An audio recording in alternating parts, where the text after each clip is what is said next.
Ladies and gentlemen, boys and girls, welcome to the Everything is Bad New Fangled Motion Picture Show. That's right, everybody. You've tuned into another exciting episode of the Everything is Bad New Fangled Motion Picture Show. I'm your host, Niall. And I'm Nolan. And today we're going to be reviewing Pixar's latest and greatest movie, Lightyear.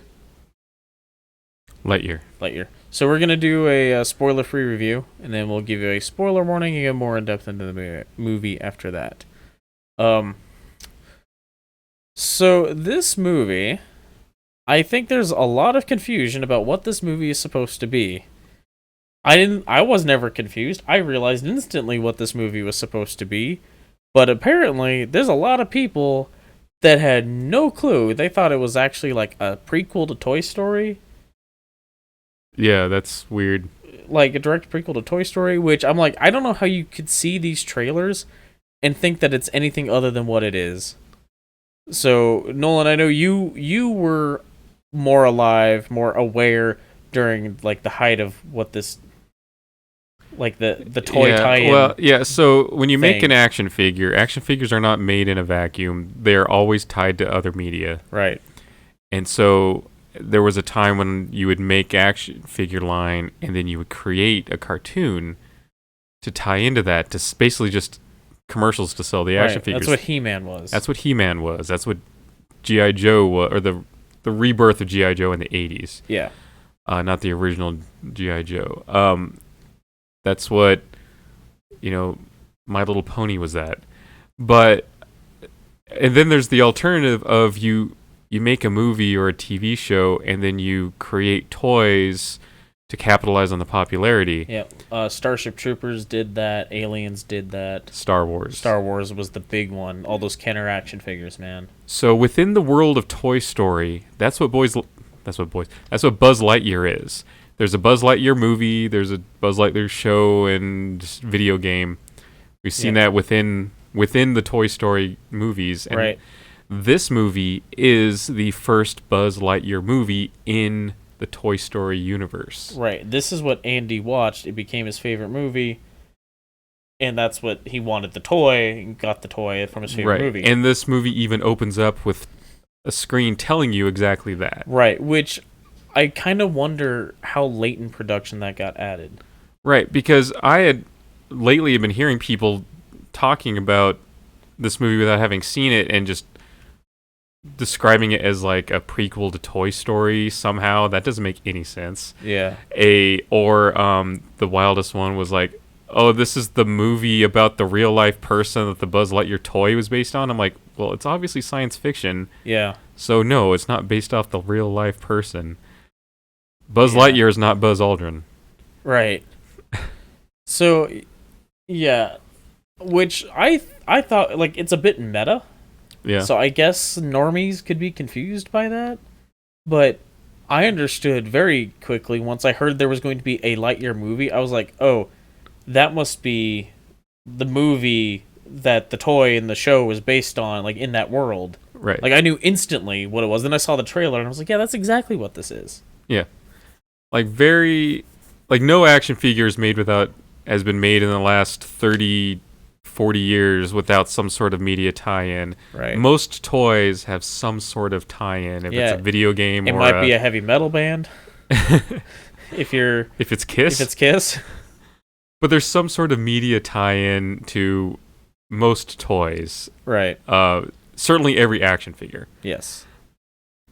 But yeah, so just wanted to get that cleared up because that context affects what you're expecting from this movie.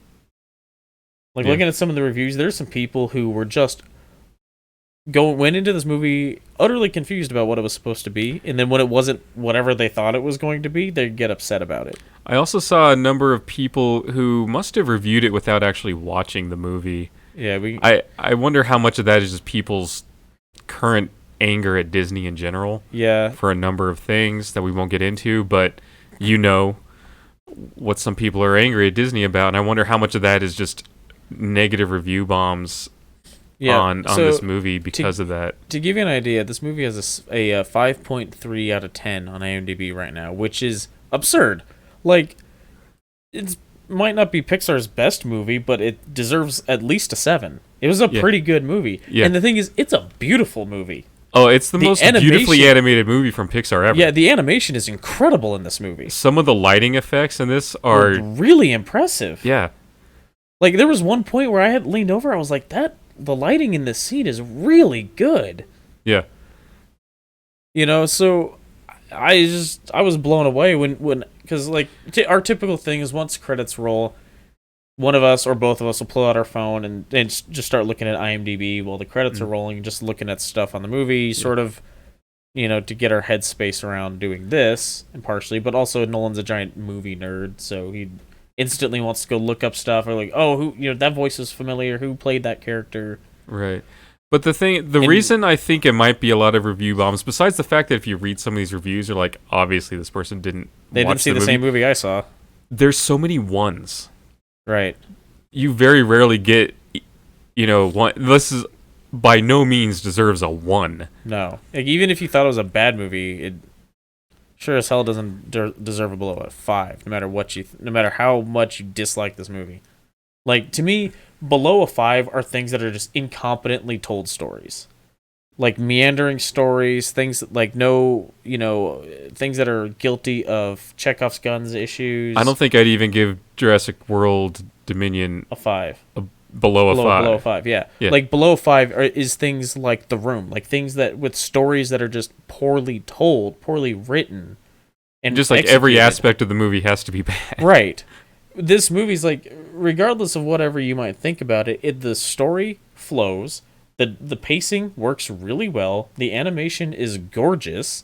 And even if you don't care that much for the story per se, it is at least a competently told story. It has it has your different acts. It has your rising action, your falling action, your climax. Like, all that's in there. You know, like, this is some jokes that really land. Right. Yeah, there was some humor that, like, I don't think there were any jokes that felt flat. I think everything hit well with the audience. Everyone was laughing at the same spots in the movie, and and you know, it's like I said, it's at least a competently made movie. In my opinion, I would give it a 7.5 probably, personally. Yeah, that's probably where I'd put it. But like, yeah, so looking at just the number of 1s on IMDb tells me instantly that they're review bombs. Yeah. Which, again, probably people just generally mad at Disney because of stuff lately. Again, we're not going to get into it because that's not the scope of this. It's not the scope of this. It's not what we do here. We also just don't want to touch that. Yeah. So, but I hate when people do that because it's really not fair to the people that worked on the film. Yeah, so anyway, as you might be able to tell, we pretty much like this movie. Yeah. It's pretty good. We're both fans of science fiction and space operas, and this is a pretty good space opera, honestly. Mm-hmm. Like, it starts off with this colony ship that Buzz is a ranger on, and it's supposed to be like the colony ship, when it detects a planet with habitation, it wakes up one of the rangers, and the ranger has to make the decision to divert their colony travels to this planet to inspect it, and the rangers go out and inspect the planet before they wake up the science crew. Yeah. And, you know, without getting into spoiler section, like, that's how the movie starts out, and it's pretty cool. Like, just bumped the mic there. It's an engaging, like, science fiction story right out the gate. I mean, you know, like, that's a cool idea for a sci-fi movie. You know, and there's definitely, and I would argue it's more space opera than sci-fi, because there's stuff in it that because I think the idea of the movie is that this is that, like, 80s, early 90s kind of sci-fi that, like, those toys would be based on. Right. And so there's stuff that they just sort of... The science facts don't need to really be there. Yeah, you don't really need science. You don't really need the science to be there. And so it's really just, it's a fantasy story in space. Right. There is some, like, science mumbo-jumbo, but it's like Star Trek level science stuff. Particularly, like, some of the Star Trek movies. Yeah. If you know what I mean. Yeah, and so like I said, it's an engaging sci-fi movie. The animation is gorgeous. Like, it just looks like it just is a really nice looking movie. The animation was great. And I will say, so, if you don't know, like, Pixar has an A team and a B team. And, like, movies that they don't think are necessarily going to be like their tentpole movies. Their Toy Stories, their Incredibles, their Cars movies get handed off to the B team. Turning Red. The Good Dinosaur, right? Yeah. Was one. Enchanted. So Although I kind of liked Enchanted. I liked the concept of Enchanted more than I liked Enchanted, but Enchanted was still okay. yeah. Enchanted? Which one was that? That's the one. It was Tom Holland and Chris Pratt, right, and they're the like brothers. they're the brothers that are like elves. Yeah. That was in like the fantasy world. I remember that was like the first thing that we watched. That was like the first movie that got canceled for COVID, right? And they got put on Disney. And they got put on Disney Plus. Yeah, that's right. I remember now. Pretty forgettable movie. Is that I think I liked the concept better than the movie itself. Yeah. It had a lot of potential, and it did have some good stuff. Right, and so a lot of times you can kind of tell just by looking at it because there's like the backgrounds are a lot more bare. A lot less. There's a lot less going on in the backgrounds and the foregrounds. It's like they do the character animation. Yeah, it's like they don't have the same budget. Right, and so this movie though is very clearly their A team. Like the environments all look great. The characters are super well animated. And it seems like it feels like this movie has been their A team's focus for a while, and we've been getting these because it's been a few B team movies in a row. Yeah, it feels like. And this movie, like I said, it really shows. I really like this movie. You know, again like 7.5. You know, at the end of the day, like it's still got it's you know kind of cheesy in that like Disney kind of way, and certain aspects of like you know you got to believe in yourself and you know trust those around you, and like you know kind of like cheesy you know story message. Moral of the story type stuff that Disney puts into its movies, which is fine. Because at the end of the day, I mean, it's rated PG. I would argue it's not a children's movie, but I would say it's a kids movie, if that makes sense. Right. I mean, it is what, PG? It's PG. Yeah. It's it could like with just a little bit of effort be PG-13. Yeah. Well, there was even one part where like someone like said something and run off, and I later was like, "Did she just say shit?" Yeah, and I'm pretty sure she says ship, but she says it so fast, and it's a point where a curse word would make sense. Right, and I thought the same thing. I was like, no, but no way. Yeah, right? Not a Pixar movie. Sounded that way for a second. I also want to address something I've seen a lot of concern with online is that people are concerned about like a bait and switch, and they're like, "Oh, it's Lightyear," but the movie's really about this female character that Buzz is going to get sidelined. Right, that is not the case at all. Yeah, this is Buzz Lightyear's movie. Yeah, he has these other characters around him. They each have their moments to shine, but he does not get sidelined. This is absolutely Buzz Lightyear's movie. So don't listen to people saying that that's what's going on. So because people have felt that has happened in other shows and movies lately. But that's not the case with Lightyear. Yeah, I think it's a big complaint people have with Obi-Wan. Yeah, or with Obi-Wan Kenobi. I guess Obi-Wan Kenobi is the full title. Yeah, and they complain that he's getting sidelined for the Inquisitor. Spoilers, I guess. Yeah, but whatever.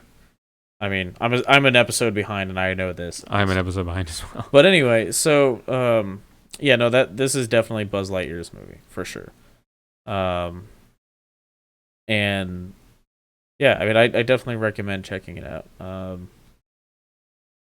don't really have any specific problems with the movie myself. No, not really. I think it even had a pretty decent twist. Yeah. At the end, like I actually didn't see that one coming. Yeah. There was a little hint in there ahead of time. You can talk about in the spoiler section. Looking back on it, that was like a very light sprinkling of foreshadowing. Right. But like without knowing the twist, you completely miss it. Yeah, I think I know what you're talking about. All right. So Yeah, no, you got anything else to add? No, not really. There's nothing that's not spoilery. Okay, so spoiler section. So what I was talking about is, at some point, character says something about like, "Oh, we need a such and such," and Buzz says something like, "I would need a time machine to really fix this problem," or something like that. Yeah. And that's a little bit of a foreshadowing for. Turns out that Zurg is Buzz from the future, like a Buzz Lightyear. So like he he's doing the time dilation travel thing. So they get stranded on this planet, and Buzz they like build the ship. They've got to like recreate a hyperspace crystal, or like a lightspeed fuel crystal thing. Right, dilithium crystal, whatever. A MacGuffin, Yeah. a MacGuffin that will help their colony ship get back into lightspeed. And it's like, we don't have the facilities or the knowledge, the scientific knowledge, which I'm like, it feels a little irresponsible to send a colony ship out without a spare. But yeah, what also do you do? irresponsible to send a colony ship out without people who know how to fix or replace everything on that ship. Yeah, it seems a little irresponsible, but we need a catalyst for the story here, so whatever. So every time they make a new crystal, Buzz goes out to try it. right, and he gets near the speed of light, but doesn't quite get there. Which, if you know anything about physics or have seen Interstellar, Yeah, you know that it causes time dilation. right? The faster you go, and the closer you get to light speed, as a measurable percentage of light speed, the slower your perception of time becomes. And this is a real thing too. Like, we have proof of this because they have to recalibrate the clocks on satellites orbiting the Earth because they're going so fast. Yeah. Periodically. And I mean, we're talking about getting seconds off over the course of months or Right, because they're years. not going that fast. Right, but they're going faster than anything on Earth. Yeah. And so they have a measurable difference. So anyway, every time he goes out on these missions to test out the crystal, he comes back and several years have passed. Yeah. So you have this whole montage of people, aging around him. This is where the other thing that people are concerned about is this same-sex kiss. Yeah. Which turns out to be a kind of a nothing burger. It's like in the background, and two characters like peck. They have like a peck of a kiss. Yeah. It's so minute. It's there, but like you blink and you miss it, and I didn't even like really notice it. Yeah, and now we were specifically looking for, because we were like, oh, this has to be when that kiss everyone was talking about is coming up. Yeah, it's so minor. Like people are so worked up over this, and it's so nothing. Yeah. But anyway, so where were we? Oh yeah, so he skips time. Yeah. Every time he goes on this mission, and it's just this montage of different missions and like have passed. Right. And then when he finally does the mission where it works enough, it like 20 something years have passed though. Yeah, like it was like 22 years since the last one, and because he actually gets to light speed, and so when he gets back though, like there's this ship that showed up, and there's like these robots attacking the colony and stuff, and so he has to, like the real events of the movie start to unfold, and like like you've seen in the trailer, totally spoiled the time dilation thing. I was really upset about that. Yeah, that would have been a cool twist. That would have been such a good thing to reveal. And the thing is, like, you could have cut a trailer that didn't include that. Right. And the thing is, because the granddaughter looks so much like her grandmother, that you could have cut a trailer and just believed they were the same character. Right. If you even showed her a direct shot of her face much anyway. Right. And like she's wearing later just on wearing put her the Ranger suit in the anyway. Ranger suit. Yeah, like it's like you wouldn't even know. Yeah, I think they really dropped the ball with the trailer editing on this one. But so like, all the events of the movie start to unfold. But you find out towards the end that Zurg is Buzz, who, when he got back from... It's like an alternate timeline. It's an alternate timeline Buzz, because where it splits is when he gets back to the planet. So when he gets back to the planet, he because he stole his ship for the last mission. He commandeered the ship for the right, because at that point, the current commander of the base had decided they weren't even going to bother with those costly experiments anymore. Like, we're just going to stay here and not bother this anymore, which just seems kind of weird, because like there's just like one person at risk each time. Just let him continue to go out to find the right crystal. What's the big deal? But he wants to go up and absorb all that cosmic radiation. Let him. Yeah, he's probably got a third arm or something by now. Yeah. So anyway, yeah. So in this alternate timeline, that Buzz, when he gets back, they were going to arrest him for stealing the ship, and he takes off again and goes farther into the future. Right. Where he finds a derelict spaceship that was like where all the technology, all Zurg's technology comes from. Yep. And he manages to come back in time, or find a way to come back in time. But by this point, like for him, he's like elderly now, and the reason he's there is because he needs Buzz's crystal to go back in time and stop him from causing the colony ship to be crashed on this planet in the first place. Yeah, that's his ultimate goal, is to stop the events of the movie from ever happening. So he needs the crystal that Buzz has. And our Buzz, like good young Buzz, is like, well, but if we did that, all these people that have had lives on this planet, because this has been going on for like 70 years by this point or something. Something like that, yeah. Like all these people have had lives and like made families on this planet in the meantime would never exist. Right, well, like he's met the granddaughter of his friend from when he landed on the planet. You know? Yeah. So he doesn't want to do that because it would basically destroy the lives that these people have built. Right. So that's when the conflict between him and Zurg actually. Yeah, I mean happens. he finds out. Yeah, he finds that out after like Zurg captures him, and right, because like when he went back in time, to that point. Which did he target that point, because he shows up a week before Buzz gets back. Well, maybe it's not quite. He's not like super accurate with it, but he's like within a window that he knows. Right, so. but like because he needs the crystal because his burned out, he can't go back any further. Mm-hmm. So like logic would dictate he attempted to go back the full length at the first time. So it's a little convenient that it ended up being like a week before Buzz returns from right. But the other thing that also is a little bit of a foreshadowing is that Zurg is concerned with finding Buzz. Like when his robot brings the ship back, he sees the name on the side of the ship. Right, and then he's like, "Where's the pilot?" And so he sends him out to get the pilot. Yeah, it's like Zurg should not know who Buzz is. Right. You would think, because Buzz has been gone for 60 years. Or 22 years. 22 years at that point, yeah. Yeah. So, yeah, it's... that was definitely a bit of foreshadowing, too. But the reveal, I thought, was a good choice. It wasn't real obvious, you know? Yeah. You knew there was some sort of connection, but you didn't know what it was. Right. So, yeah, I don't know. I thought this was just a generally well-executed movie. The humor, like I said, the humor was good. The pacing is good. The timing of the humor compared to like the tense scenes is good. You don't get too much of any of it. One joke that really landed for me. So he's got this robot cat that was gifted to him. That was like he's supposed to, have it as sort of an emotional support thing, and because he's like stressed over having realized he's been gone for years, and not the first time he comes back, and he didn't know. He's also blaming himself for the colony ship getting stuck there in the first place. So he has this robot cat, and the final time when he's stealing the ship, the cat launches a tranquilizer dart out of its mouth at a soldier, and Buzz like, was that meant for me? Yeah. And the guy just like looks at him for a second, he's like, I bought you 5 minutes. I bought you 5 minutes.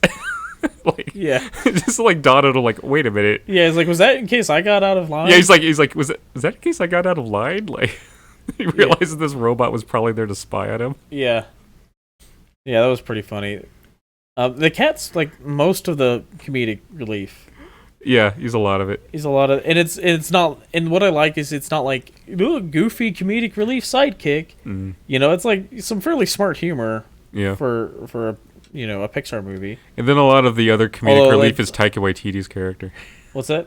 A lot of the other like goofy comedic relief is Taika Waititi's character. Yeah.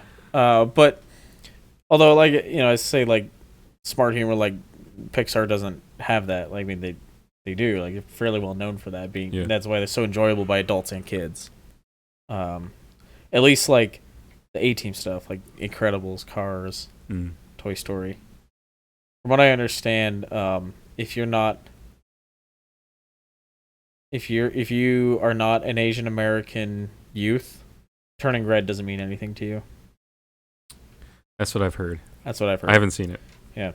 So, which is fine. This is not for me. But from what I understand, like it doesn't really have a whole lot for adults to really enjoy, even if they did have that experience as a child. Mm. That's just what I've heard and read. I haven't seen the movie myself. But yeah, I don't know. You got anything else? No. Yeah. All right. Yeah, go see this movie. It deserves better than a 5.3, and I hope it does well because they leave it open for a sequel, and I would actually kind of like to see one. All right, so our next movie, I believe, is that Elvis movie, right? Elvis. Maybe? Yeah, it's just called Elvis. Yeah, biopic about the king. Then the week after that, we're apparently getting drugged to see the Minions movie on Seems that July way. 4th weekend. Sure seems that way. We are definitely seeing Thor: Love and Thunder. Oh yeah. And then we got Bullet Train at the end of July. And that's sort of it for a while. Like the rest of the year, as far as movie releases goes, is a little depressing.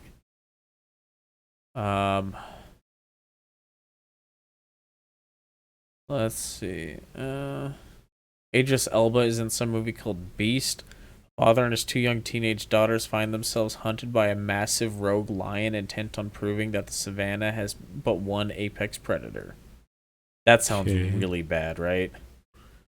Yeah. I don't know. Oh, there's this man from Toronto. That's got Woody Harrelson and Kevin Hart in it, which is cool. Is the world's deadliest assassin and New York's biggest screw up are mistaken for each other at an Airbnb rental. Sounds kind of like a Stuber situation Yeah. in a way. That might be good. Yeah, I mean we'll probably see it. It's apparently the only thing in August coming out that we have any interest in. Well, there's a new Disney movie coming out in November. Yeah, well, so September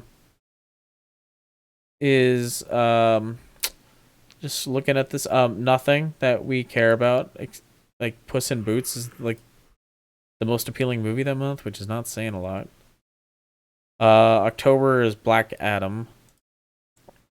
November is Black Panther 2.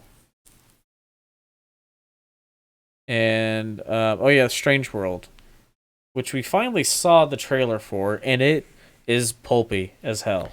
The trailer itself is a joy to watch. It's so pulpy pulp. you could chew on it. Yeah, it's pretty pulpy. And if you know anything about us, you know we love us some pulp.